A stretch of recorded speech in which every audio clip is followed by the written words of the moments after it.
Pues echamos aquí la alfombra roja que le hacemos a nuestros invitados para traer por fin a Marcus Polvoranca. Hola Marcus, ¿cómo estás? Pues bien, encantadísimo de estar con vosotros. La verdad que tenía muchas ganas, es un honor. Y como somos ya viejos amigos, pues hoy había ganas. No siempre estamos unos y otros muy ajetreados. Sí, sí, sí. Me congratula mucho estar aquí para charlar con vosotros. David, vamos a dar aquí un poco de antecedentes, ¿eh? Que hay una parte de esta historia que creo que tú no sabes, que Ah, resulta sí. que, sí, sí, sí, que yo ya conocía a Marcus, ¿eh? De hace como 5 o 6 años atrás. Y no sé si incluso Marcos si se acordará que había un programa llamado El Círculo de Hermes, donde él participaba mucho. Y un día me invitaron ahí a hablar sobre el asunto de la Tierra hueca, la Tierra plana y lo de los famosos diarios del Almirante Byrd. Y tuvimos ahí un programa muy majo. Me acuerdo que estaba también Albert Gardor. ¿Quién más? ¿Tú te acuerdas, Marcus? Sí, pero yo creo que ese día precisamente no pude estar, que además me acuerdo que me lo comentaron y no sé qué pasó que no pude estar. Yo ya te conocía de antes, ya de los inicios de Clave 45, de escucharte y de oírte Ah, por sí. antena. Creo que en ese precisamente no estaba, yo lo escuché, creo, porque, bueno, la verdad que como en aquella época grabábamos tantísimo, que yo creo que Sí, no, claro. pues a mí que yo hubiera podido estar en ese programa, pero sí Sí, lo sí. recuerdo. Y después esto, y después tú y yo nos pusimos en contacto, ¿no? Y yo te dije que ya había leído tus libros, los primeros sobre el Padre Ventura, las aventuras del Padre Ventura y tal, y que me gustaban, ¿no? Me enrollaban mucho y tal. Y eso, que no estabas muy apreciado tú como escritor, que no me parecía, a ver, a mi humilde opinión, ¿no? Que te merecías mucho más destacamiento, ¿no? De ser más destacado como escritor, de lo que, reconocimiento de lo que te daban. Pero Bueno, mira, yo no sé vamos a corregir si eso. sobre el Padre Ventura algún día caerá una serie o alguna cosa así, ¿eh? O sea, yo lo veo muy fácil de ficcionar o algo así, no sé cómo lo veis. Esto lo pregunto aquí de repente. Es muy peliculero, ¿no? ¿O qué? O sea, el misterio y tal, yo creo que como es una serie o algo así. ¿No lo veis así? No sé. Yo espero que sí, hombre, yo tengo la esperanza, por ejemplo, a lo mejor Steven Spielberg está escuchando este programa y oye, Te conformarías con un Netflix en español, ¿verdad? me conformaba. Vamos a ver, vamos a hablar rápidamente de tus obras, si te parece, ¿vale? Marcus, para empezar, tú eres el editor de una editorial, ¿verdad? Sí, es la Sierra del Dragón, una editorial en la que comencé publicando mis cosas. Bueno, antes se llamaba de otra manera, se llamaba Enigmas Misteriosos e Inexplicables, que fue con lo que edité lo que comentaba, ¿no? Expediente Julia B y las novelas sobre el padre Ventura. Y luego, bueno, como me fui tomando más en serio el tema de la edición, pues ya le cambié el nombre, comencé a decorarlo con diseño y bueno, hasta ahora, lo último, la última parte de la Reconquista y espero que muchas cosas más que vayan surgiendo. Exactamente. Y tus primeras obras fueron ficciones, tanto la saga de Julia B como las aventuras del Padre Ventura, ¿verdad? Sí, bueno, yo de hecho comienzo como novelista y me sigo considerando novelista, ¿no? Aunque me adentre en los terrenos de la especulación y de la ficción, de la no ficción, no dejan de ser luego al final temas también relacionados con la fantasía, como creo que todo el tema del misterio al final no es poner un granito de imaginación a los temas más serios, a la historia y demás. Pero bueno, como digo, me sigo considerando novelista y fabulador, a pesar de todo. Pues ahora nosotros vamos a enfocarnos, si te parece bien, hoy en particular, sobre esta nueva obra que has producido recientemente, bueno, en los últimos años, ¿no? Sobre la Reconquista Mágica. Porque una vez más, nosotros hacemos el preámbulo, David y yo, de que nosotros presentamos aquí a los autores que a nosotros mismos nos gustan.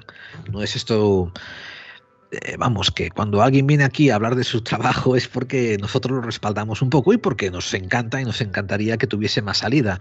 No es un programa de estos cualquiera corporativo, ¿no? De cualquier medio donde los gabinetes de prensa dicen, toma, trae este tío a hablar de tu libro, ¿no? Y punto. Esto no, esto es que nos gustó mucho el asunto de la Reconquista Mágica. Eh, para los que no lo sepan, danos solamente un titular sobre el contenido, ¿no? De que pueden encontrar dentro de estos tomos de la Reconquista Mágica, que por ahora tienes 2 publicados. son 3 ya, porque el último que he publicado es el tercero, pero bueno, sí que puede ser considerado el segundo, porque La Reconquista, bueno, me has pedido un titular, pero me voy a extender un poquito más. Lo primero fue un artículo que escribí y para mí fue un regalo de esto que te depara el destino, porque me adentré en un tema que me apasiona. Y pues eso, el primero era un artículo dentro de una revista que yo voy publicando de vez en cuando, y luego los otros 2 sí que son ya libros algo más extensos. Y el titular que me pedías pues podría ser el que utilizo yo para promocionar el libro, ¿no? La hipótesis es la magia, ¿no? Como una invitación a que si no crees en la magia y en lo sobrenatural, pues todo lo que te vaya a contar en este ensayo pues no te va a decir mucho, ¿no? Bueno, a mí me llama la atención precisamente por eso, porque una cosa es que yo crea, que yo en principio no creo, salvo que me guste en lo contrario, pero claro, los que son partícipes de la historia sí creían, entonces sí están movidos por esa magia. O sea, si tú crees en ella y haces actos creyendo en ella y todo lo que te pasa lo asocias a ella, influye en la historia, claro.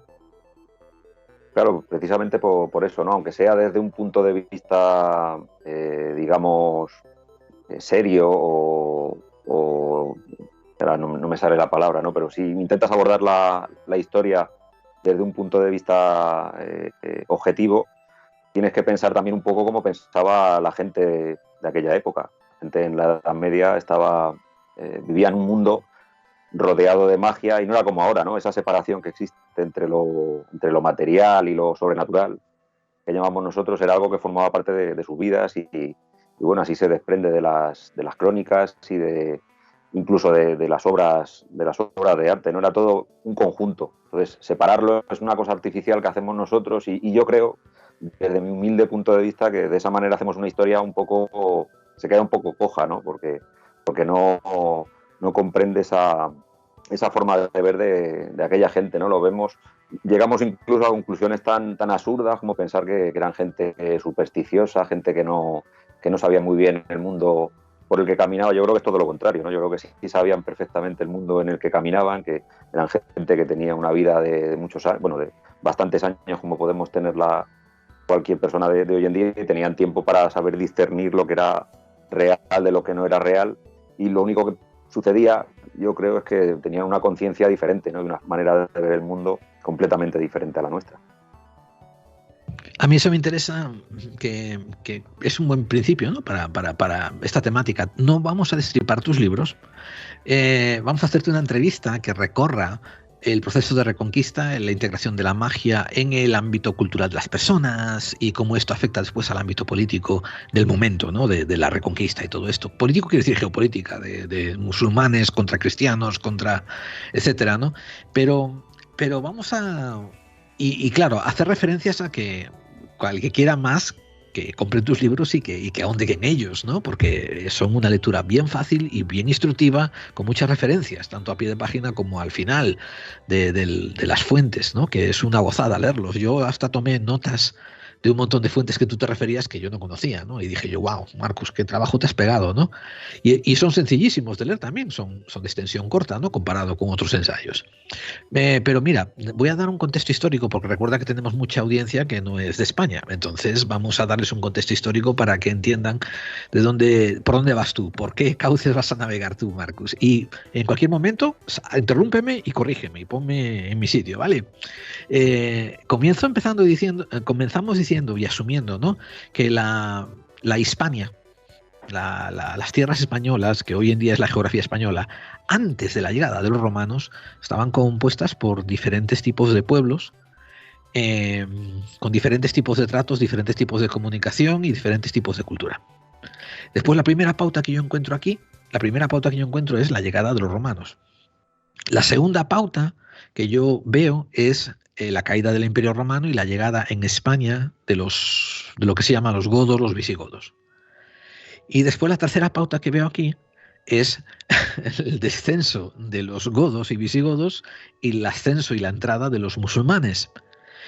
La cuarta pauta que yo le veo en la historia después es, una vez que los musulmanes tienen la mayor parte de la península, pues empieza lo que llaman hoy en día el proceso de reconquista, que después David quiere también matizar un poco si es reconquista o es una conquista o qué es, ¿no? Y tal, pero que una vez más es el hecho de que los antiguos pueblos autóctonos godos empiezan a tomar y a comerle terreno a los nuevos musulmanes que han llegado hace varios siglos.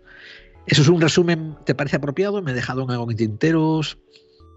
Sí, yo creo que es un resumen muy esquemático, pero que sí que refleja los puntos claves de esa historia tan amplia, ¿no? Luego, por supuesto, habría que matizar siempre e ir a lo concreto, pero en general yo creo que sirve para hacer una idea de cuál es el proceso histórico a lo largo de esos siglos y los grandes pueblos que pasan por la península y se pelean. Bueno, aquí ya voy a abrir un melón muy peligroso, muy curioso, muy peliagudo, ¿eh? Al hablar de la primera etapa, que es de los pueblos autóctonos, tú empiezas a interrelacionar el término de descendientes de atlantes y, y haces unas descripciones muy inteligentes. Y me gustaría que elaborases aquí a micrófono abierto, ¿no?, sobre ellas, porque admites que es posible que tengan relación si existió con algo así parecido a una Atlántida, pero tú eres más inclinado a pensar que se refiere a una cultura primogenia anterior, ¿verdad? Y que acaba bajo el paraguas de la Atlántida, ¿no? Sí, bueno, por lo menos le doy ese nombre que puede resultar llamativo, pero bueno, hace referencia a la única fuente, entre comillas, histórica que hay a esa civilización que a través de la arqueología se intuye, ¿no? Y que solamente Platón en un texto, en uno de sus diálogos, hace referencia. Como digo, es un nombre llamativo y que bueno, lleva también a muchos a echarse las manos a la cabeza.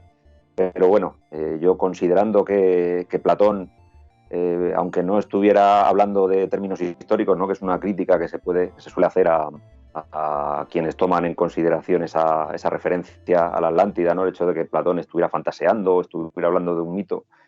Yo creo que el hecho de hablar de un mito no es ninguna tontería, ¿no? En aquella época, de hecho, la historia como la conocemos hoy en día iría surgiendo poco a poco, y de lo que se habla ahora de mitos, ¿no? Y Platón estaba poniendo el foco en algo, en algo importante que había tenido lugar en Occidente, y de lo cual posiblemente especulaba con que podían haber derivado otras civilizaciones después, ¿no? Es a lo que me refiero yo al hablar de Atlante, refiriéndome a esa cultura que podía existir en torno a la península ibérica, sobre todo en torno a la Europa occidental.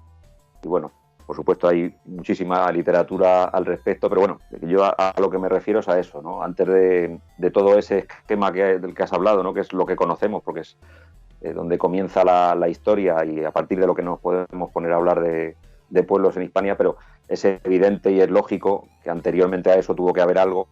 Y yo creo que es lo suficientemente importante como para que exista esa referencia, ¿no?, aunque no se la tome muy en serio, y que bueno, la arqueología sí que es verdad que poco a poco va rescatando cosas, ¿no? Tampoco hace falta irse a hallazgos que puedan darse en el futuro, ¿no? Yo creo que la propia cultura megalítica que se aprecia en toda la costa occidental europea ya es un síntoma de que una cultura importante estuvo en Europa, tuvo su asiento en Europa en épocas remotas. Pero puede ser esa, por ejemplo, los tartesos, que estuvieron bastante tiempo allí en España. Más hicimos un especial aquí sobre la Atlántida, relacionándolo un poco con los tartesos. Sí, posiblemente no era concretamente eso, porque a lo que se refieren las fuentes antiguas con los tartesos era ya es algo ya posterior. Pero yo creo que los tartesos también es un reflejo de aquello. Evidentemente la arqueología y la historia no se puede lanzar a especular como me puedo lanzar a especular yo, ¿no? Y cuando habla de estas cosas tiene que hacerlo siempre fundado en hallazgos concretos y en texto. Donde no hay textos y donde hay prehistoria, pues solo nos queda la imaginación y la especulación, ¿no? Por mucho que nos digan el prehistoriador, y de hecho los prehistoriadores lo reconocen también, el 99% de lo que publican y de lo que hablan es pura especulación. No podemos saber lo que existía realmente allí donde no hay documentación y donde no hay ni siquiera restos arqueológicos. Pero yo creo que algo sí que tenía que haber, ¿no? Y bueno, hablamos de yacimientos que se dan en lugares que sí que se van encontrando poco a poco, pero claro, que puede haber debajo de una ciudad como Sevilla, por ejemplo, que ha estado ocupada desde siempre, ¿no? Y que posiblemente los restos que pudiera haber han sido pagos citados, ¿no? A lo largo de su historia no queda nada, como por ejemplo puede ocurrir en Toledo, puede ocurrir en otros lugares. Habrá cosas que posiblemente nunca podremos saber y solamente nos quedará la especulación. Háblanos un poquito sobre lo que se llama las culturas paganas a la llegada de los romanos, ¿no? Además, teniendo en cuenta un detalle histórico semántico, ¿verdad? Que es que los historiadores posteriores, los historiadores del siglo XII, XV y XVII, son los que le atribuyen el término pagano a las culturas que había en cualquier lugar, porque esto, si no me acuerdo mal, tiene una correlación con el término pagus, que quiere decir del rural. Y entonces le llamaban culturas paganas a cualquier persona que no fuera cristiana y que ejerciese una religión que fuese o rural o asilvestrada o algo así, ¿no? Algo más autóctona pegada a la tierra, ¿verdad? Claro, es un término que surge cuando surge ya el cristianismo como una religión de Estado, ¿no? Y para diferenciarse de aquellos que todavía seguían rindiendo culto a los dioses de Roma y posiblemente, como comentas, ¿no? Englobaban también otra serie de cultos, de ritos. Es un tema apasionante, ¿no? El tema de esas antiguas religiones de las que no queda nada, pues, en primer lugar porque la propia religión católica se encargó de destruir gran parte de todo ello. Lo que no destruyó lo asimiló y gracias a eso todavía nos van quedando algunos restos. Pero evidentemente, ¿no? Era parte de religiones, cultos antiguos, de todo eso que yo llamo atlantes, ¿no? Posiblemente podríamos aplicar el mismo término a lo pagano y a lo atlante, que no quiere significar lo mismo, y sobre todo porque nos encontramos ante la imposibilidad de conocer concretamente cuáles eran los cultos, ¿no? Fíjate, no sabemos todavía mucho acerca de los propios pueblos, ¿no? De cuáles eran los usos y costumbres y la historia concreta de los astures, los cántabros, los vascones, como para saber cuáles eran sus religiones concretas. Pero bueno, algo tenía que haber fuerte como para que se mantuviera a lo largo del tiempo y llegue prácticamente hasta nuestros días, ¿no? Bueno, todavía se pueden encontrar restos de esas misteriosas religiones. Pero cuando vienen los romanos, vienen con la religión cristiana ya, pero tampoco llevaba mucho tiempo instaurada. Entonces, o hay una mezcla y también se traen sus religiones, la religión romana antigua, o cómo era esto, porque lo instauran aquí en España el cristianismo. Sí, pero es un proceso que va lentamente, ¿no? Yo creo que cristianismo ya como religión de Estado ya es una cosa ya muy posterior, ya casi al tiempo en el que el imperio iba decayendo, y Hispania como parte del imperio va viviendo ese proceso de cristianización que va surgiendo poco a poco. Pero bueno, lo curioso es que dentro de ese proceso... ¿Sí? Marcos, esto sí me permites aclarar esto, ¿no? Lo digo porque tengo aquí un calendario cronológico delante mío ahora mismo, ¿no? Pues cuando los romanos llegan, más o menos llegan en el 200 antes de Cristo, ya empiezan a hacer colonias en Hispania, pequeñas, y se empiezan a expandir. En ese momento no hay cristianismo, obvio, ¿no, David? Y oyentes, ¿no? Pero claro, yo me refiero sobre todo a Pelayo. Pelayo ya es en el 737 y cuando lo de Constantino es en el 300, cuando empieza a hacer el gran cambio.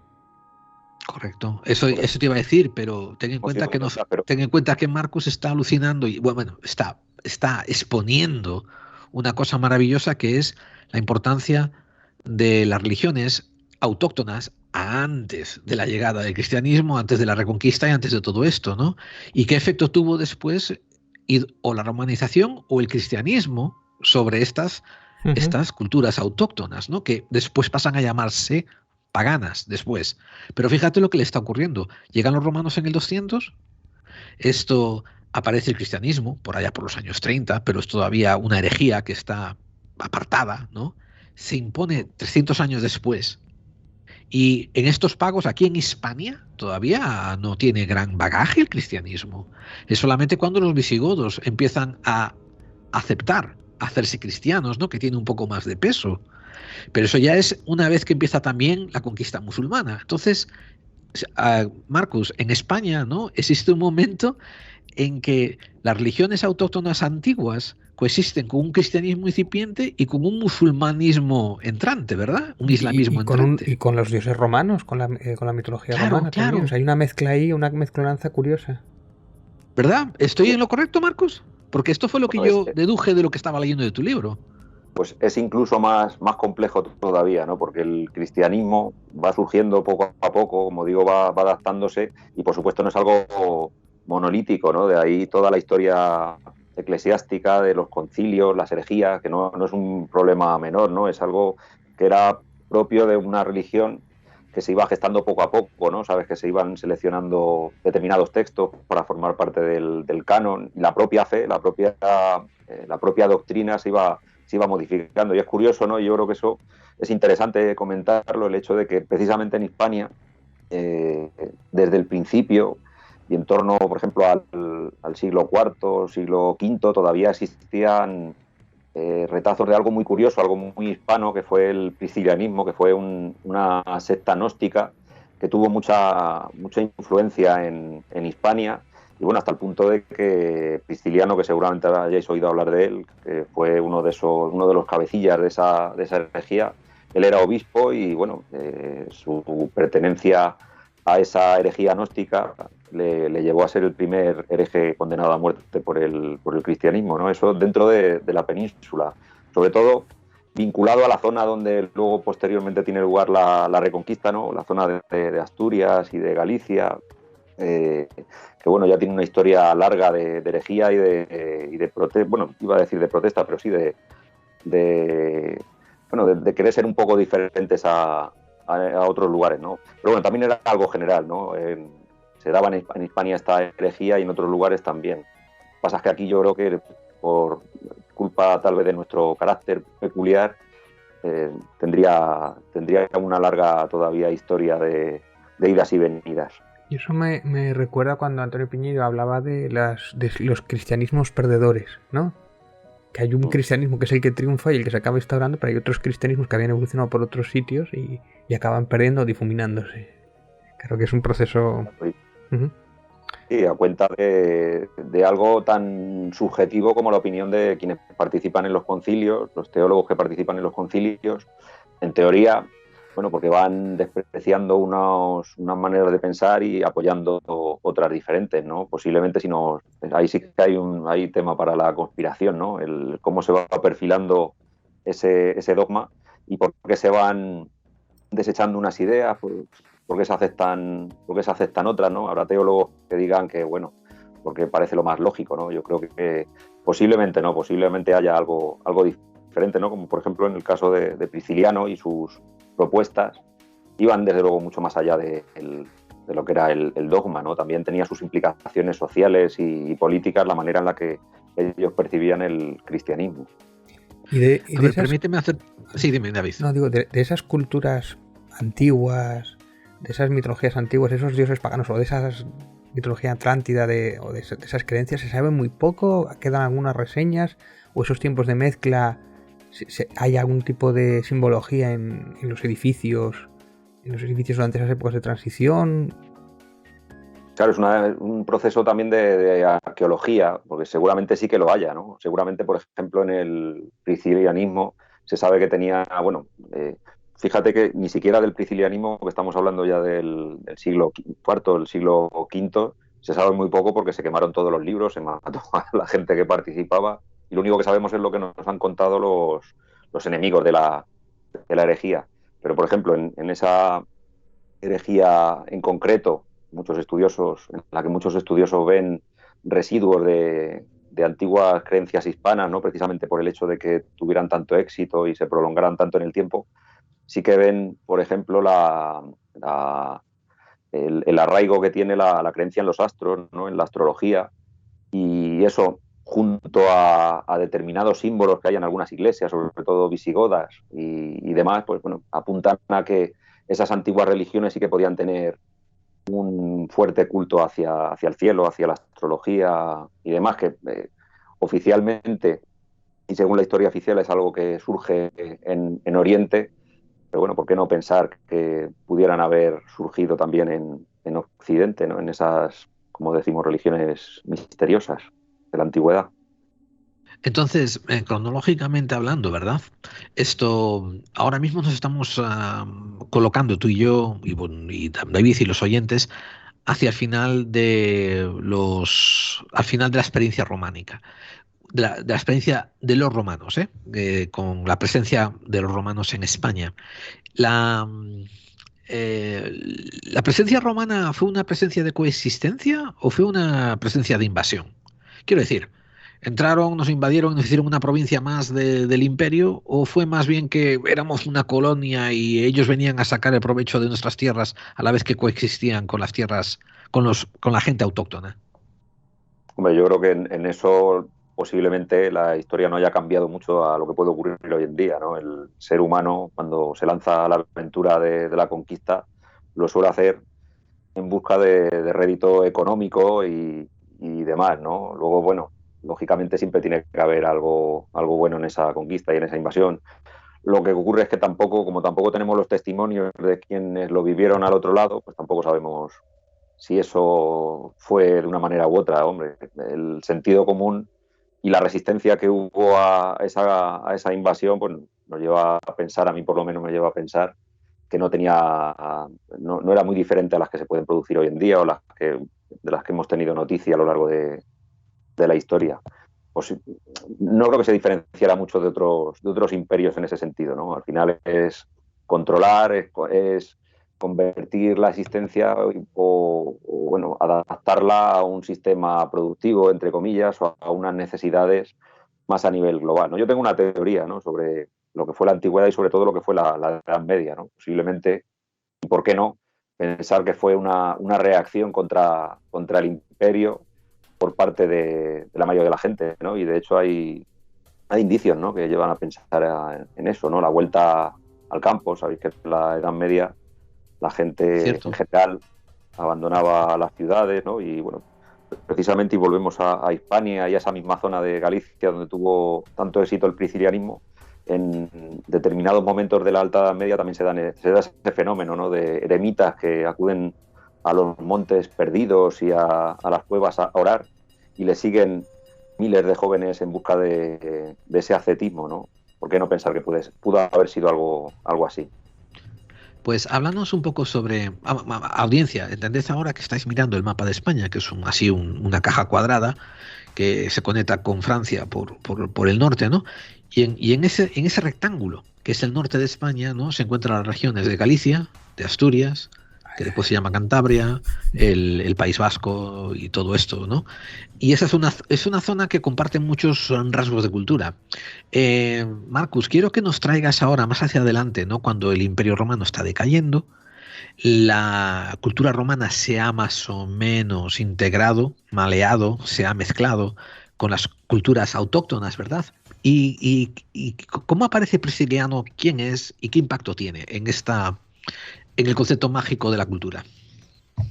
Sí, ¿no? En principio, según la historia, era un obispo, ¿no?, formaba parte de la jerarquía eclesiástica y de la organización de la iglesia cristiana en Hispania, pero era particular, ¿no? No era muy al uso, y de hecho sus prácticas, que tenían mucho que ver, según nos cuentan, insisto, sus enemigos, aquellos que le juzgaron y que iban en contra de sus prácticas, pues parece ser que tenía mucho que ver con el gnosticismo, que era una corriente que había surgido en la zona de Alejandría, en Oriente Medio y demás.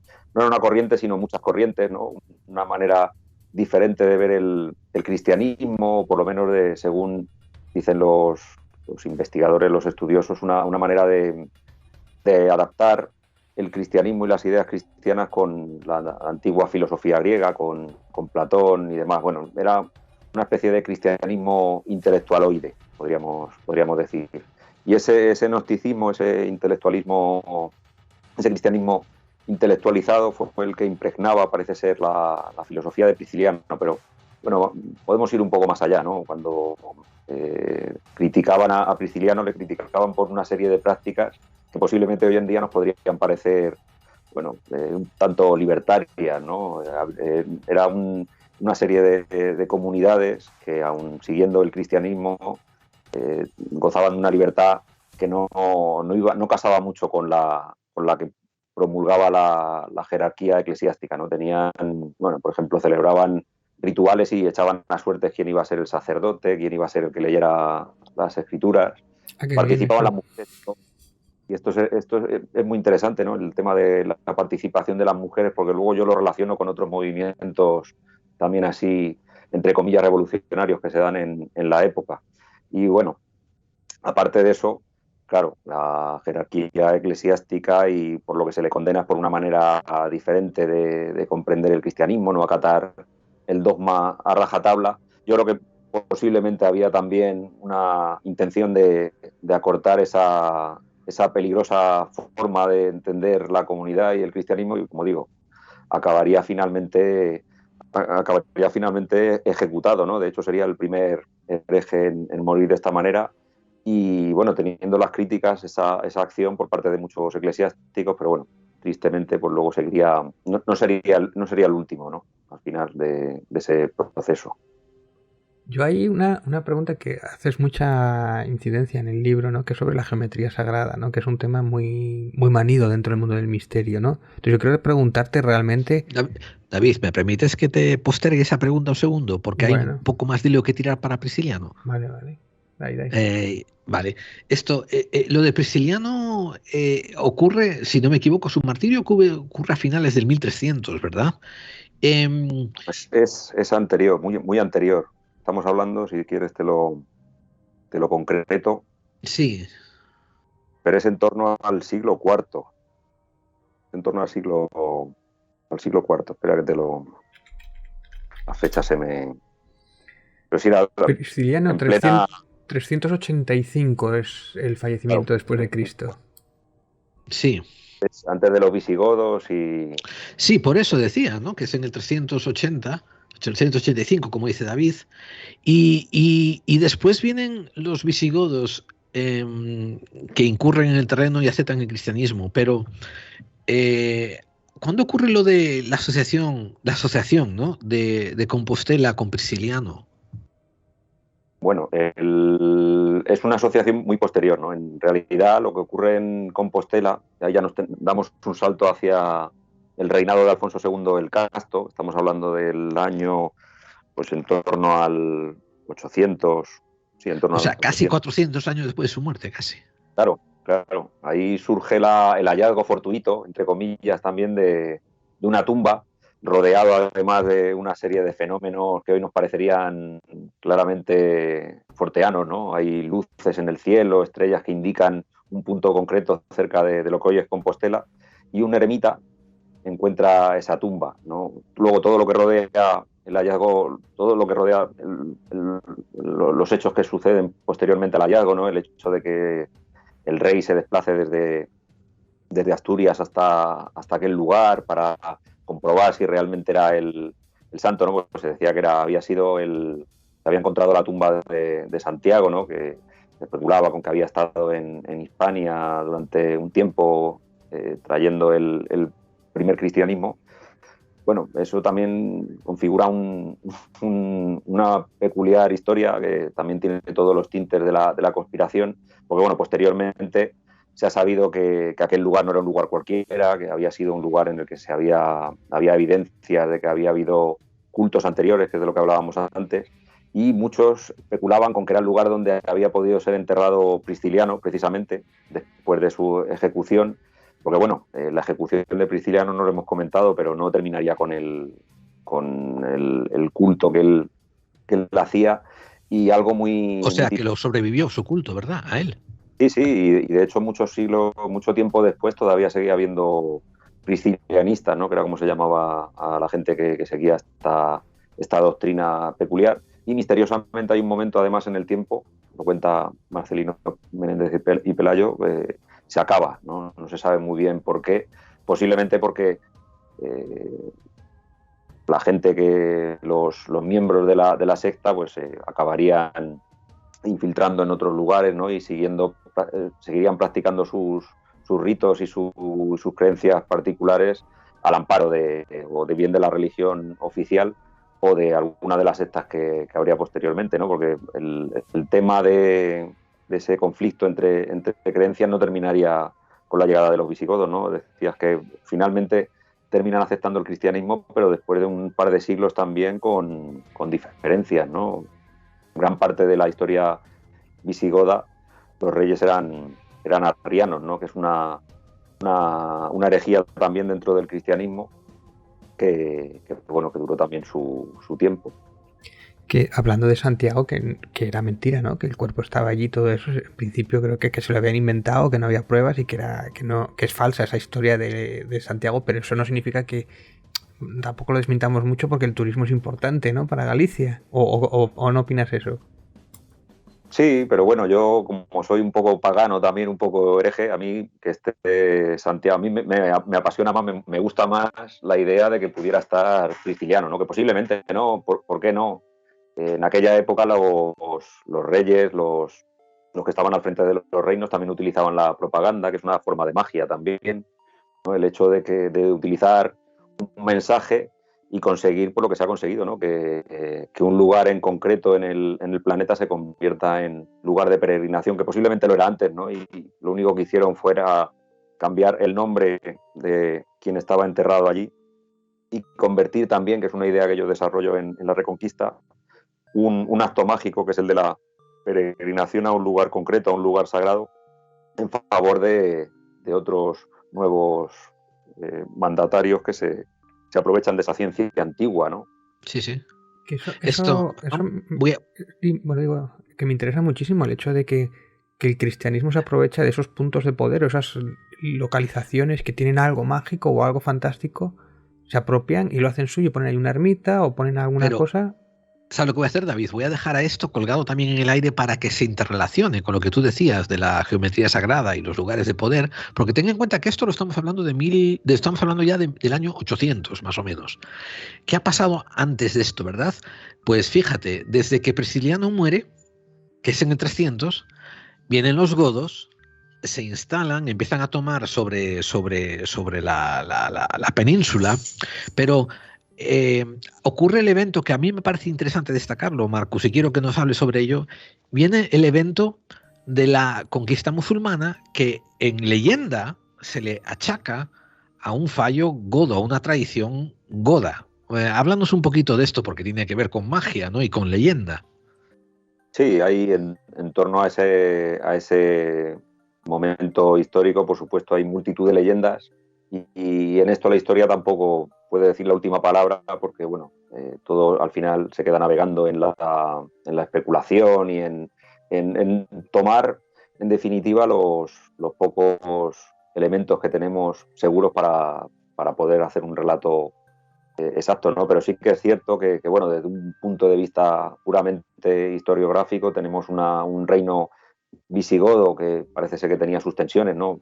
Posiblemente las había, bueno, de hecho las había tenido a lo largo de todo su periodo, pero en este momento, bueno, se combina el hecho de un reino en declive por diferentes aspectos, ¿no? Y un reino, bueno, o un avance de una nueva religión, que es el Islam, que posiblemente para la gente de aquella época no dejaba de ser una herejía más del cristianismo, ¿no? Un poco más extraña y exótica, que venía también de Oriente, pero bueno, que insufla de optimismo y de ardor guerrero a millones de personas, ¿no? Y acaban conquistando medio mundo. Las leyendas, como dice, bueno, hablan de reyes corruptos, de reyes que se dejan vender, se dejan comprar por los nuevos invasores. Posiblemente yo tampoco hago mucho caso a esas leyendas, ¿no? Lo que sí que es cierto es que es una conquista que bueno, tiene muchos enigmas y muchos puntos oscuros que posiblemente, bueno, será difícil de desentrañar. Y lo que ocurre siempre, ¿no? La historia, que no es una ciencia inocente y objetiva, sino que siempre tiene por detrás una serie de, bueno, multitud de intereses, se va adaptando para cuadrar la historia como mejor interese, ¿no? A la gente a los cronistas que empezaron a escribir sobre la Reconquista, les interesaba decir que la conquista musulmana había sido producto de la degeneración o del mal gobierno de los visigodos y que, bueno, lo que estaba como una manera posiblemente de decir que los que habían tomado las riendas ahora ya no eran como aquellos, no tenían esa debilidad. Pero bueno, quién sabe. De separarse, ¿verdad? De los anteriores, claro. ¿Verdad? De desmarcarse. no hay que perderlo de vista, ¿no? Al final las crónicas que se escriben a partir ya del siglo IX son crónicas ordenadas a escribir por reyes que tienen mucho interés en que el relato les favorezca, ¿no? Y en ese sentido, pues aunque toman el testigo de los visigodos, sí que, bueno, de hecho, bueno, hay una leyenda vinculada a Toledo en relación a la... Ay, sí, por favor. Claro, Compártela con nosotros, que es muy interesante eso.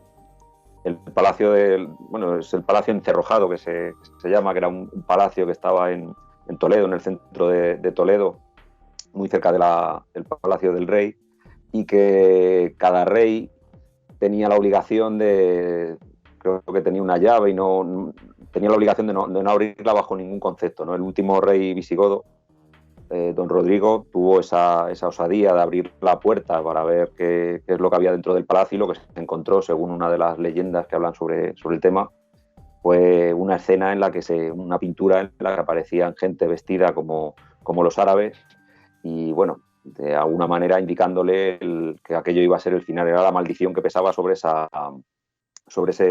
palacio en concreto, y sobre el tabú de no abrir esa puerta. Seguramente, y ahí sí que yo no hago caso a las leyendas desde el punto de vista literal, pero sí que está indicando algo, ¿no? Algo que conecta a Toledo, una ciudad mágica, la ciudad de las profecías, y en aquel momento la capital de los visigodos, con aquella misteriosa conquista y con todo lo que derivaría a raíz de ella. Que eso no sé si las versiones de la historia musulmana, contando las mismas batallas, cambian mucho, claro. Imagino que cambiará bastante, ¿no? ¿El qué? Perdona, no te he escuchado. La versión de este mismo periodo de la época, del lado musulmán, que cambiará bastante. Sí, claro, porque cada uno, es que es lo mismo que ocurre ahora, ¿no? Cuando tú lees un periódico, ves un informativo de televisión, no es algo que nazca del deseo de quien produce esos medios de comunicación de contarte la verdad. O sea, es algo que siempre va dirigido, y evidentemente en la Edad Media ocurría lo mismo. Que no debería ser tampoco tan fácil, porque aunque disienten, sí que hay elementos muchas veces, que es lo que ha permitido construir la historia, sí que hay elementos que coinciden, ¿no? Por ejemplo, en el caso de Pelayo, que muchos niegan su existencia, sí que es un personaje que aparece tanto en las crónicas cristianas como en las musulmanas, por supuesto. En cada una de ellas aparece pintado de una manera diferente, pero como digo, ¿no? Eso a favor de quien descree completamente de las crónicas o de las leyendas, ¿no? Aunque te podían tener la misma intención de ahora, de querer engañar o de querer acercarse a sus intereses lo que contaban, no debía ser del todo tan fácil contar mentiras, porque bueno, en algún momento contaban algo de verdad. Yo es que he oído muchas veces esa versión precisamente de que la reconquista española, aquí la ponemos sobre todo a cierta gente le gusta mucho vanagloriarse de la reconquista española, pero sin embargo desde el lado del musulmán es como que les dejaron ganar, sobre todo las primeras batallas, que está la batalla de Covadonga y todas estas batallas así que son muy, muy importantes para nosotros. Del lado musulmán era que están muy exageradas, ¿no? No sé cuánto hay de verdad en esas primeras batallas, sobre todo en el proceso de la reconquista de 500 años después, o era tomar aquellas tierras que ya eran musulmanes y ya habían cambiado completamente a varias generaciones. O sea, ¿hay tanta exageración en la reconquista y tanta épica como se escribe en las crónicas cristianas o no? Pues yo creo, bueno, y eso es algo que he leído en historiadores y en expertos en la Edad Media, combatir en la Edad Media no era tan habitual. Ellos se enfrentaban, se veían de cara y medían sus fuerzas con la del contrario, ¿no? Entonces tampoco era tan fácil, ¿no? Yo tampoco creo en una conquista, en ir arrasando, ¿no? Pues posiblemente llegaban a una ciudad, veían que eran gente aguerrida y que tenía ganas de pelea, y conquistaban. Luego hay también tópicos, ¿no? Porque hubo lugares como por ejemplo Mérida, o como por ejemplo el norte, posiblemente no es tanto como nos han contado, ¿no? Y siguió habiendo revueltas, y a lo largo incluso del periodo musulmán, lo cuento también en la Reconquista, ¿no? Porque ya desde el principio Toledo, por ejemplo, tuvo multitud de revueltas, ¿no? Aparte de, bueno, las guerras civiles que había entre bereberes y árabes. Era complejo, ¿no? Lo que pasa es que la Reconquista, como un concepto que trata de resumir todos esos siglos, pues bueno, tiende siempre a simplificar, pero evidentemente, por supuesto, ¿no? Todos son intereses que están muy por encima de la gente, y quién sabe también si algo de componente mágico, guerra mágica, que puede ser precisamente lo que comentaba, ¿no? El tema de la propaganda y de la propia religión, ¿no? Que para nosotros es algo accesorio en nuestras vidas, pero que para aquella gente eran elementos sustanciales de su existencia, ¿no? La manera que tenían de dirigirse a Dios, de rezar o de creer en el más allá. Serían muy católicos, muchos de ellos son muy cristianos, pero por ejemplo el Cid, que es el santo y seña de esto, no tenía problema en pelear por un príncipe árabe o por una ciudad árabe que por uno cristiano, no era un mercenario. O sea que, y sin embargo aquí le tenemos como a Dalí del cristianismo y tal.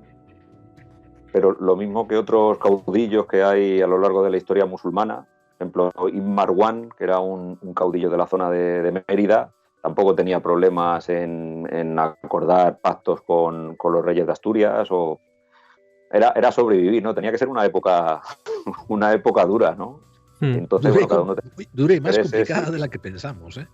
Y lo que digo, ¿no? Nosotros tenemos muy limitado lo que es una cosa y lo que es otra, pero en un mundo como en aquel, donde no existía la televisión, no existía, a ver si me puedo explicar, o sea, era un mundo en el que el propio cristianismo, la propia iglesia se estaba construyendo, ¿no? Estaba todo lleno de herejías, como digo, estaba el arrianismo, pero habría otras posteriores dentro del propio seno de la iglesia. El ser árabe, o sea, el ser musulmán o el ser cristiano tenía su importancia, pero tampoco era una cosa que te fuera a cambiar la vida, ¿no? Seguramente se veía como una herejía y no habría tampoco tanto... Pero eso es lo que me llama la atención, que igual en aquella época no era tan importante la religión, o que si te cambiabas de religión igual te aceptaban mejor que en tiempos de hoy casi, o en tiempos recientes, que no era tan difícil cambiar de religión, o que no era tan importante tener de aliado a alguien que no fuera de tu misma religión, o era como, no sé, después igual el nivel de fanatismo con los años se incrementa con las religiones, y en aquella época no tanto, no sé.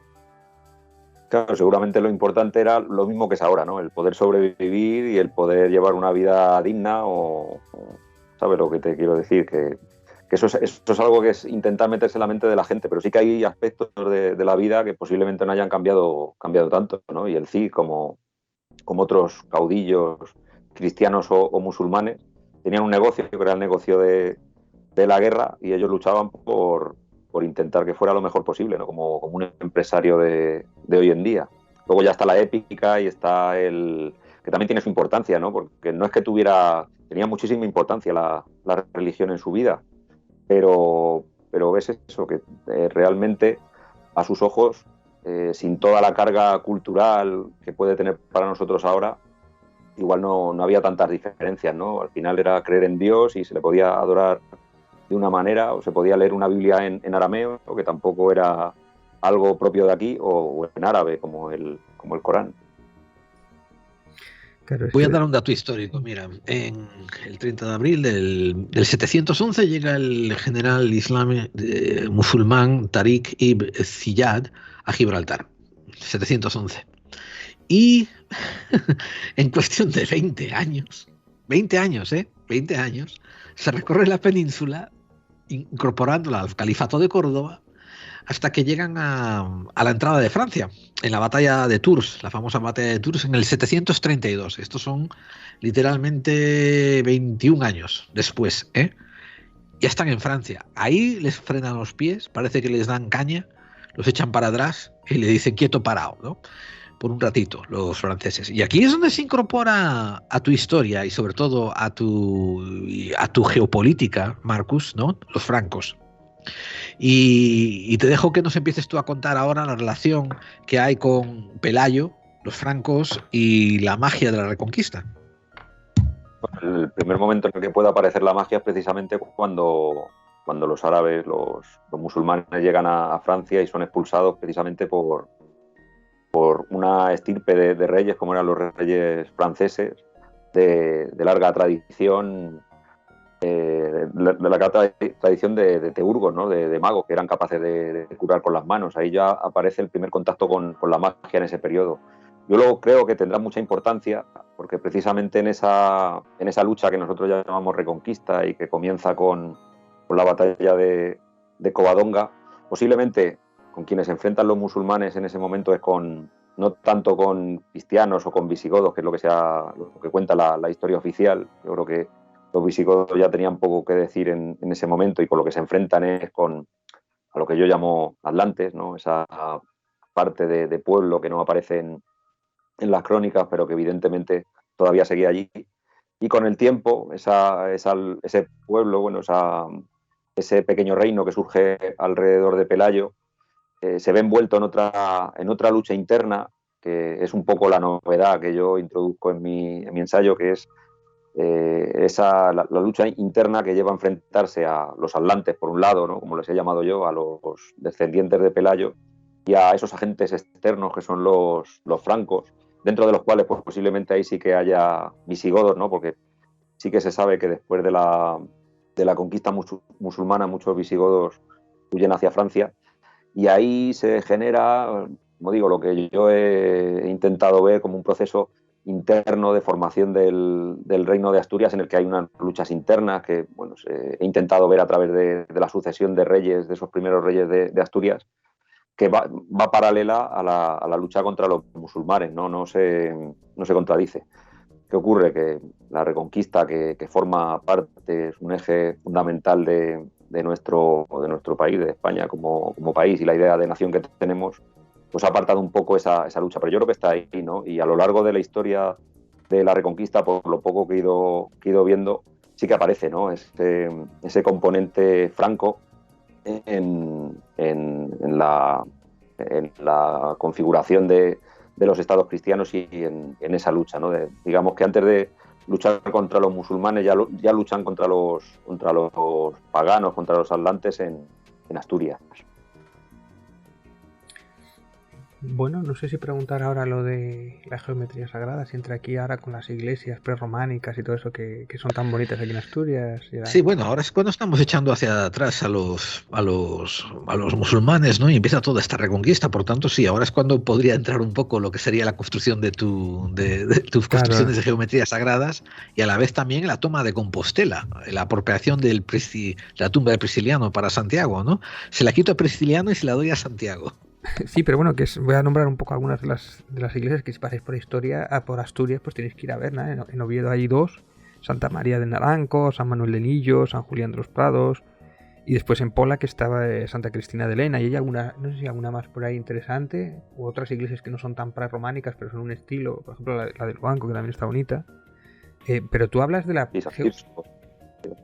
geometría sagrada, que la proporción aura, la simetría, todo esto lo he oído lo mismo también de las pirámides, y yo no sé hasta qué punto tiene importancia la geometría sagrada, o qué significa exactamente la geometría sagrada, o sencillamente que es que necesitan saber geometría para fabricar así estas construcciones, o hay otras construcciones que no tienen esa geometría sagrada. ¿Cómo funciona esto? Porque yo ahí me pierdo un poco con esto de la geometría sagrada que tanto se habla y tanto se magnifica.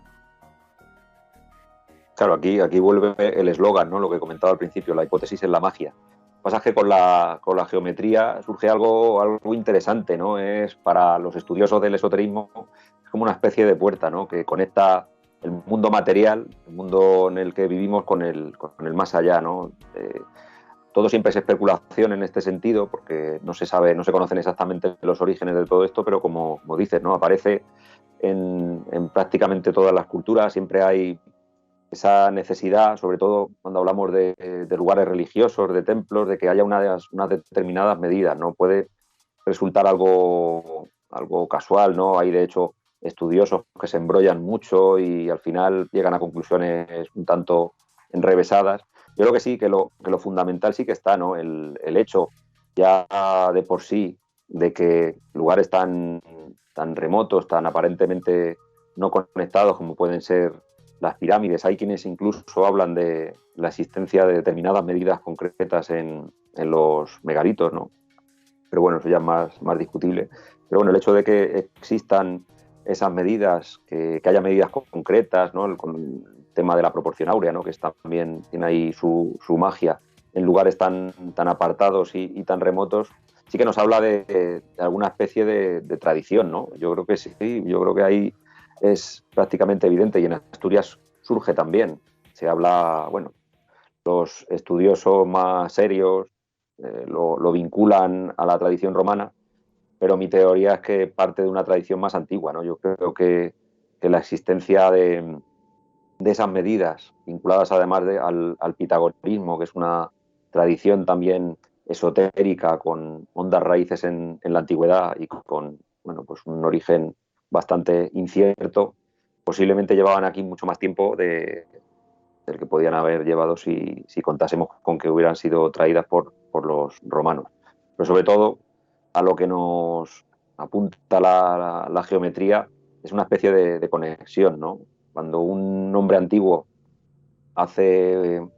plantea un edificio con determinadas medidas, lo que está intentando es que ese edificio que es construido por el hombre cumpla o tenga o esté fabricado con las mismas reglas que rigen el mundo, ¿no? Es como hacer una sucursal divina en la Tierra, ¿no?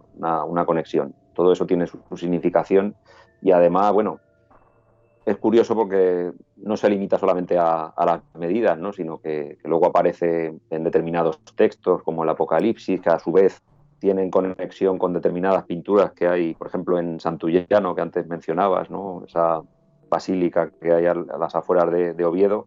Y bueno, el caso además de Oviedo, con otras muchas circunstancias de honda raíz esotérica. Yo aprovecho para hacer promoción de Oviedo, una ciudad preciosa para pasear y ver todo el casco antiguo. O sea que si vais de turismo y paráis por ahí, tenéis que pasar por Oviedo y ver la catedral o pasar por las calles de Oviedo, que son fantásticas. Y además si contactáis con David y lo invitáis ahí a comer un buen solomillo, se come bien en Oviedo. Se come muy bien en Oviedo, ya os lo digo yo. Doy fe. Bueno, pues aquí es cuando la Reconquista en sí, ¿verdad? Oye, una preguntita y no te la voy a hacer muy contenciosa, pero ¿crees que es apropiado llamarlo Reconquista o se debería de encontrar otro nombre para ello? Bueno, yo creo que sí, ¿no? Luego, otra cosa son ya los verdaderos motivos objetivos, pero desde luego el hecho de que los reyes de Asturias, primero a partir del rey Alfonso II el Casto, ya planteen eso como una reconquista y que luego eso se produzca, ¿por qué no llamarlo de esa manera? Luego es que con este tema es controvertido precisamente por eso, ¿no? Porque luego que cada uno quiere llevarlo a su terreno y como no deja de ser pues, la parte sustancial de la historia de nuestro país, pues al final cada uno, como digo, lo intenta aprovechar como quiere, pero yo creo que no tiene que haber ningún problema porque los propios iniciadores del proceso ya hablan de una cosa parecida a eso. Es que Marcus, yo no me acuerdo si antes de los Reyes Católicos había una unidad geopolítica en España, ¿no? Como España, porque para mí que eran reinos que pertenecían, o sea, reinos que estaban ubicados dentro de la misma península, ¿no? Sí, pero yo creo que la propia geografía de la península ya invitaba a que eso existiera, ¿no? Hay hechos curiosos, ¿no? Y de hecho la Reconquista sirve muy bien para ver estas cosas, ¿no? El hecho de que las naciones siempre surgen como idea por parte de quienes lo ven desde fuera, ¿no? De los que están en el exterior. Y es curioso que, por ejemplo, en muchas crónicas se habla de España, empieza por ese, hablaban de España desde Asturias, ¿no? Hablando de Hispania como todo lo que no era Asturias, era toda la península. Bueno, no hablar de Hispania en Roma, dicho, ¿no? Para mí... Ese es el dicho de Asturias es España y lo demás es tierra conquistada. Eso yo siempre lo he dicho para fardar ahí un poco de nacionalismo. Claro, y además, bueno, la conquista sigue un proceso que le va llevando de norte a sur, ¿no? No se lanzan a conquistar el norte, o sea, sí que había una idea. Yo creo que eso, aunque solamente sea por lo geográfico, porque es una península y tampoco puedes ir a ningún otro sitio, están los Pirineos y está... Yo creo que sí, ¿no? Hombre, evidentemente no existía la nación actual, porque eso es algo moderno, ¿no? No existía ningún sitio.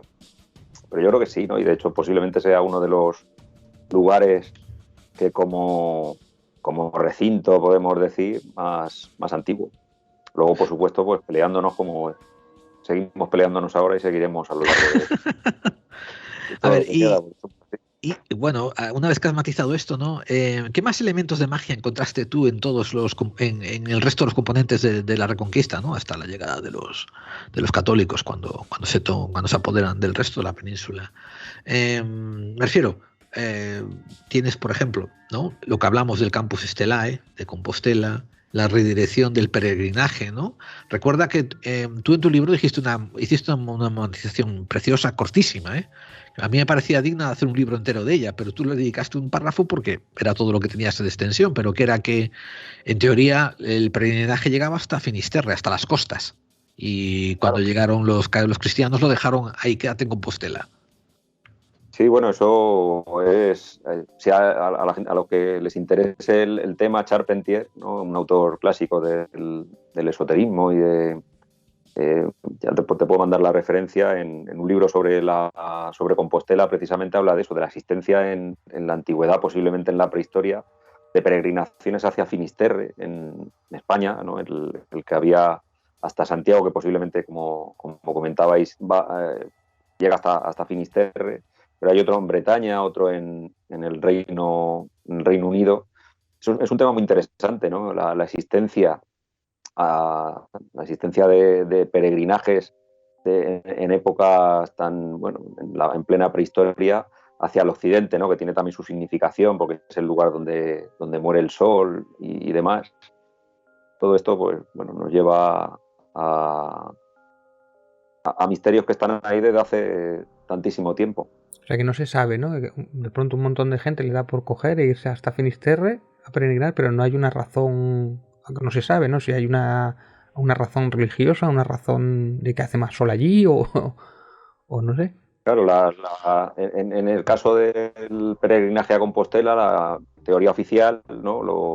Lo asumido es que, como decía, ¿no? Se encuentra casualmente, además por intercesión divina, de la tumba de Santiago, y el rey ve que es un sitio que puede ser interesante y se inicia la peregrinación. Evidentemente, eso es como otros muchos lugares que se han ido cristianizando, ¿no? El tema, por ejemplo, de los santuarios de las vírgenes o demás, ¿no? Posiblemente hay un culto que es muy anterior y que tiene que ver con eso, ¿no? En el libro Charpentier lo cuenta muy bien, y además es fascinante, ¿no? La propia idea de que en la antigüedad ya se realizasen esas peregrinaciones, y dices, ¿por qué, no? La gente se ponía a andar y iba hacia el lugar donde se ponía hacia donde se ponía el sol, ¿no? Un tema, yo considero que fascinante y que entronca con la Reconquista. Yo creo que Yo, en aquella época, además, ¿no?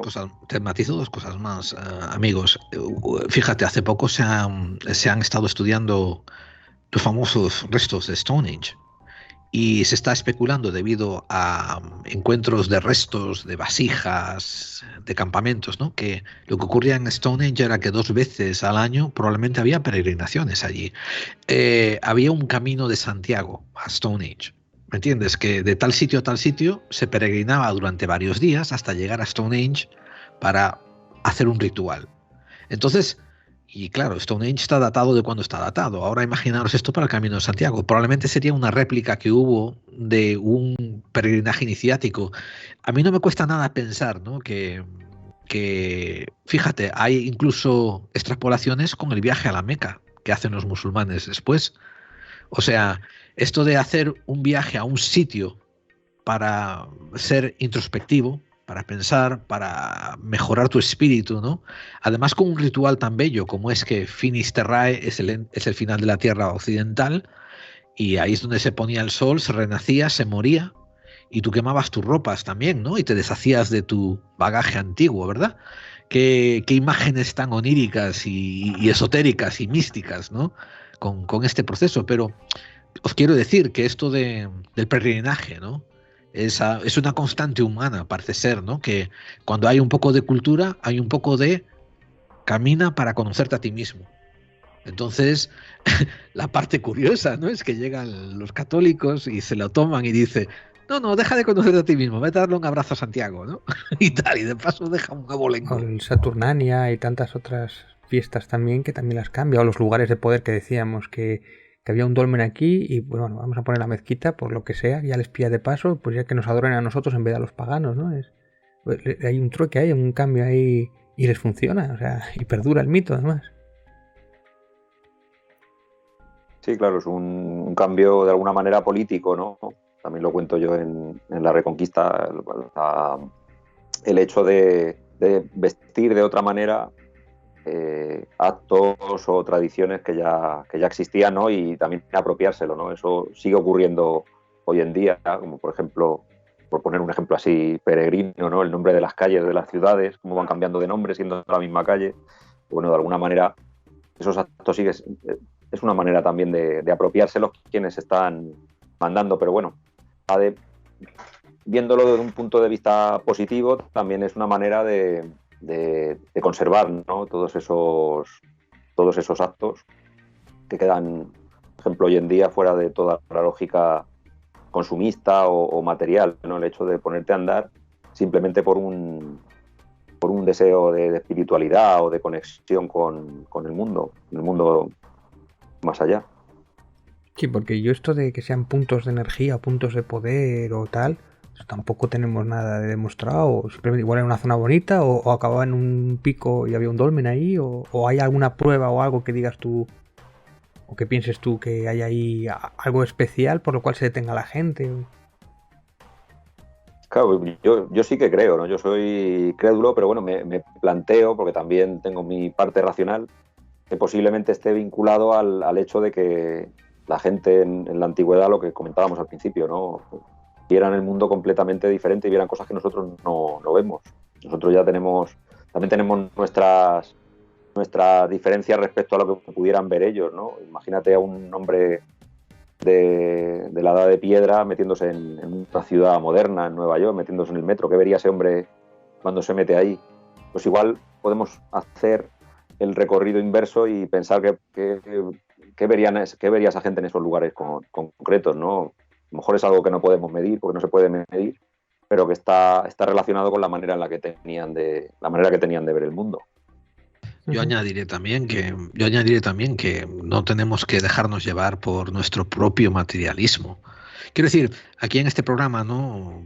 Sí, ya siempre tiramos un poco hacia el escepticismo sano, ¿no? Y a cuestionando las cosas, pero después hay cosas que tampoco son fácilmente mesurables. El hecho de que una persona se sienta mal, ¿no? Y que los doctores no sepan mejorarla y que después un sacerdote le imponga las manos y esa persona se sienta mejor, eso ni es replicable ni es mesurable, ni tampoco es cuantificable. Sin embargo, el resultado está ahí. Bueno, pero puede ser por su gestión también, que esa es otra medida que sí que mide la ciencia. ¿Ves? Tú ahora estás perdiendo el tiempo intentando descifrar cuál fue la causa. Yo te estoy diciendo el resultado es ese. El resultado es que la persona se sentía mal, ahora se siente bien. Y lo mismo puede ocurrir con sentarte delante de Finisterre, ¿no? en mitad de julio y ver el sol poner. Me refiero, nos puede hacer sentirnos algo que no sabemos decir ni cuantificar y que a lo mejor lo que siento yo es diferente a lo que sientes tú. Pero eso no nos sustrae de que lo dejamos, no nos puede quitar a nosotros de llamarlo un sitio de poder. Porque lo que pasa al ver la puesta de sol sobre Finisterre no es lo mismo que ver la puesta de sol sobre Madrid o ver la puesta de sol en París. Y quizás eso sea algo que tenemos que considerar y tener la mente un poco abierta, ¿no? Acerca de ello, de que hay ciertas interactuaciones con el ser humano que vale, que no las podemos cuantificar ni poner en papel y en ecuaciones, pero están ahí. O sea, y esto mismo ocurría hace 1000 años, ¿no? Hace 1000 años un escéptico diría, yo no entiendo lo que es un rayo, así que me voy a quedar quieto aunque me dé porque no lo entiendo y que se joda, ¿no? No, apártate que te va a freír si te cae encima, huevón. Pues un poco parecido también con este concepto, ¿no? Eso, de lugar de... Eso que me has dicho me ha hecho gracia porque me recuerdo de una anécdota que en el siglo pasado, bueno, hace 2 siglos, los escépticos científicos decían que no podían caer piedras del cielo, que eso era imposible, que eso no podía ocurrir cuando se trataba de meteoritos o de asteroides, ¿no? Claro.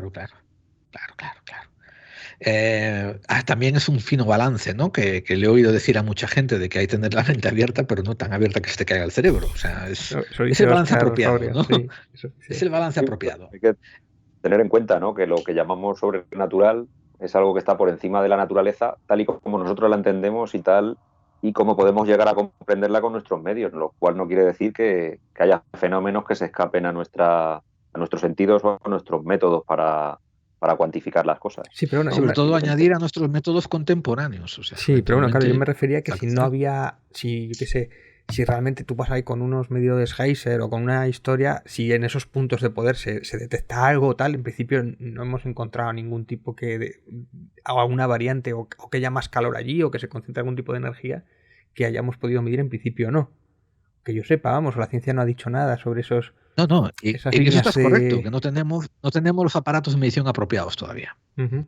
Claro, pero igual ocurre, por ejemplo, con la astrología, ¿no? Que nos puede parecer una cosa que no tiene mucho sentido, pero sí que hay parte de la lógica que mueve el pensamiento en torno a la astrología, ¿no? Que es la influencia de los planetas o los cuerpos celestes sobre cosas que ocurren en la Tierra, porque es algo real, ¿no? Por ejemplo, se sabe que la Luna y su influjo, ¿no? Su gravedad y demás sí que influyen en cosas que ocurren materiales sobre la Tierra. Yo cuando no pensar que a otros niveles... Cuando trabajaba en el ciber, y además algún amigo mío que tiene un bar, dice, mira, aquí sobre todo en Salinas o en Castrillón, donde yo estoy, dice, cuando hay luna llena salen todos los locos. O sea, yo no sé qué pasa, que cuando hay luna llena se prodigan los locos y pasan las cosas más raras que me haya visto nunca. Y más, casi siempre es luna llena, no sé por qué. O sea, que algo tendrá la luna cuando los convoca. O sea, que...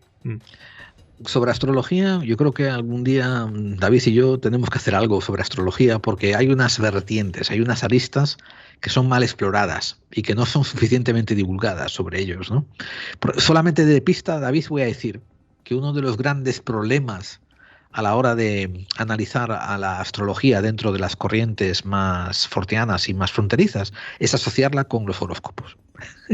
Yo creo que ese es uno de los grandes envenenamientos de la astrología. Pero si empiezas a estudiar la astrología, ¿no? Como el inicio de las ciencias, claro. Ahí alucinas. O como la alquimia o como otras ciencias ahí o pseudociencias que empezaron... Exactamente. Los curanderos, ¿no? Todo esto que, bueno, pues antiguamente era lo que había. No sé si quieres Vamos a devolver el protagonismo a nuestro invitado, Marcus. No, ya sé, pero esto nos pasa mucho, que empezamos a desviarnos y acabamos hablando del Rosario de la Aurora. Están relacionados. Gerald, no sé si quieres saltar directamente a la Catedral Mezquita de Córdoba. Pues sí. Bueno, no directamente. Voy a pedirle a él que hable de Pelayo como Atlante y después de ahí pasamos a lo que decías tú, David. Porque yo he leído en tu libro 3 o 4 o 5 menciones a Pelayo como el Atlante, ¿no? Y yo digo, qué bueno como un titular. Marcus tenía que usar más esto. Una vez más que lees entre líneas, dices, wow. Claro, muy bien explicado, oye, Marcus, chapó. Como nombre del libro, o sea que también sería un buen reclamo, ¿eh? O sea que decir... Fíjate, Pelayo el Atlante. Yo eso vende, ¿eh? O sea que, fíjate. Sí, bueno, es una idea, para ser justos, es una idea, además lo menciono en el libro de Juan García Tienza, porque él tira del hilo del nombre, ¿no? El origen de Pelayo, de Pelagius, deriva el que vino del mar. Por supuesto, en un contexto como este, en el que estoy haciendo alusión a la Atlántida y a esa posibilidad de una civilización de gente que pudo haber venido después de un cataclismo de algún lugar más allá del mar, pues bueno, hace la conexión, ¿no? Que vuelve a traernos a lo que comentábamos antes, ¿no? A la peregrinación de la gente hacia el mar, hacia el océano Atlántico y toda esa simbología, ¿no? Todo esto, bueno, una manera también particular de ver la historia, ¿no? Si consideramos también la historia como un fenómeno natural, sí que hay partes dentro de la historia que parecen favorables a la especulación sobrenatural, ¿no? Cuando te vas a la más remota antigüedad, ¿no? Y de hecho ocurre, ¿no? El tema de la Atlántida es claramente como un auténtico fenómeno daimónico, ¿no? Escurridizo, como los extraterrestres o como las apariciones. Pero Pelayo no era cristiano, ¿no? En principio, ¿o sí? ¿O era mitad y mitad? Yo creo que no. Yo creo que toda la envoltura luego es algo que se fabrica posteriormente y se le convierte en otra cosa que no es. Es que, de hecho, la idea de Pelayo es... El personaje es tan sumamente escurridizo, ¿no? Sucede lo mismo que lo que comentaba, que difícilmente lo podemos catalogar. Las crónicas musulmanas hablan de él como una bestia, ¿no? Un tipo sucio y que va encabezando a una... Bueno, eso lo decían de todos los cristianos, ¿no? Todas las crónicas nos pintaban a los cristianos como así un poco guarretes y un poco que no lo lavábamos y ese tipo de cosas. Que tendrían razón también. eso es algo típico cuando alguien ha querido desprestigiar a otro, pues contar todo tipo de, Bueno, pero que de cosas de ese. los musulmanes se lavaban más que los cristianos, o eso tengo entendido, vamos. Únicamente que tenían baños, pero los cristianos también lo tenían. También por herencia romana también se construían baños, y de hecho Alfonso II, cuando funda Oviedo, las crónicas queda reflejado que construye también muchos baños. No, que era herencia romana más que musulmana. Y bueno, pues nada, nombrar un poco la catedral mezquita de Córdoba, que además es que estuve hace poco de vacaciones, estuve este verano allí, y es increíble la mezcla de culturas y cómo va creciendo. Cuéntanos un poco la magia que hay ahí y cómo es posible que se dé eso solo ahí, en esa ciudad, en todo el mundo, vamos. Yo he intentado tirar del hilo porque evidentemente es un lugar único a nivel artístico, pues bueno, si lo conoces, pues qué puedo decir, ¿no? Pero tiras del hilo y hay autores que apuntan precisamente a la posibilidad de alguna supervivencia de los gnósticos, de esto que hablábamos, que estaba vinculado a Prisciliano, que pudiera haber seguido con el tiempo en Hispania. Bueno, concretamente Ignacio Laue escribió un libro en el que ponía en cuestión el hecho de que los musulmanes hubieran conquistado la península. Él hablaba de una revolución, y él apunta a la posibilidad de que la mezquita, por lo menos sus elementos más característicos, que es sobre todo el bosque de columnas, fuera lo que quedaba de un antiguo templo dedicado a la religión, bueno, a la herejía, a algún tipo de religión vinculada con lo gnóstico, ¿no? Por la manera en la que está concebido, más que como mezquita. Y a mí esa teoría me fascinó. Yo voy un poco más allá, ¿no? Yo que vinculo a los atlantes que aparecen en la Reconquista, a toda esta gente que surge después de Pelayo, con esos cultos a la naturaleza y demás. Yo en el bosque de columnas veo, tal vez, ¿no? Y es una hipótesis, una manera o un intento de los muchos que habrá a lo largo de aquellos años de la religión dominante, en este caso en Córdoba de los musulmanes, de apoderarse de esa magia antigua y crear un artificio similar a lo que pudo haber sido un bosque natural, un lugar de culto de aquella gente de los atlantes, y convertirla en lo que es hoy, en cualquiera de los casos.